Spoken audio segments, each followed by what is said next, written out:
Tonight, dozens of questions remain unanswered following the discovery of the body of IEBC ICT manager Chris Msando, who had been missing since Friday. Msando's body was identified by family members this afternoon at the city mortuary in Nairobi, a day after he was declared missing and officially reported missing. The body had been taken to the mortuary on Saturday after it was discovered in Kikuyu with injuries that point to torture before he died. Rita Tinina begins our bulletin this evening with that report. When his car, a Land Rover Discovery, was discovered intact, abandoned in Roysambu in the wee hours of Monday morning, his family, friends and colleagues held on to hope that Chris Msando would also be found alive. But that was not to be. At the city mortuary Monday afternoon, family, friends and top IEBC officials, led by Chairman Wafula Chebukati, gathered, and the worst fears were confirmed. Chris Msando was dead. His body was positively identified by his family. According to records, his body was taken to the city mortuary in Nairobi at 25 minutes past 11 on Saturday morning after being discovered in Kikuyu, Kiambu County, with injuries which experts say may point to torture and strangulation. A broken right arm, injuries to the head and neck. There's no doubt that he was tortured and murdered. I know post-mortem will be done. In our mind as a commission, the only issue is who killed him and why.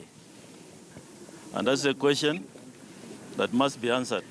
His body was later transferred to the Lee Funeral Home. His disappearance was announced in a statement on Sunday by IEBC Chairman Wafula Chebukati, who said Msando was last seen on Friday night and had sent an SMS to his colleague at 3 a.m. on Saturday morning. Chris was one of the most dedicated employees of IEBC in the ICT sector.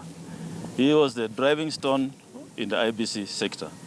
But he leaves behind a team at IEBC, whom he has trained, who will carry on his work. Msando took over the role of the IEBC ICT director after James Muhati was sent on a 1-month compulsory leave for failing to cooperate with the audit department. Msando was one man with proper knowledge of what the Kenya Integrated Election Management System is all about.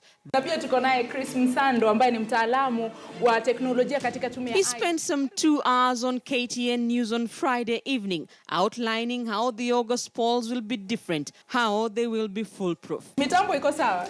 Mitambo iko sawa kabisa. Unangoja tarehe 8 mwezi wa Agosti. Mashini zote ziko zimetayarishwa. Kila kitu iko sawa, sisi tuko ready. He had also appeared on the Roundtable show on KTN News in April this year, outlining the same issues, how the KM system has sealed all the loopholes. One of the major things that we were using as a yardstick was, let's close the gaps of 2013. Right. Let's make sure when we do this new technology, we are addressing the problems that occurred in 2013.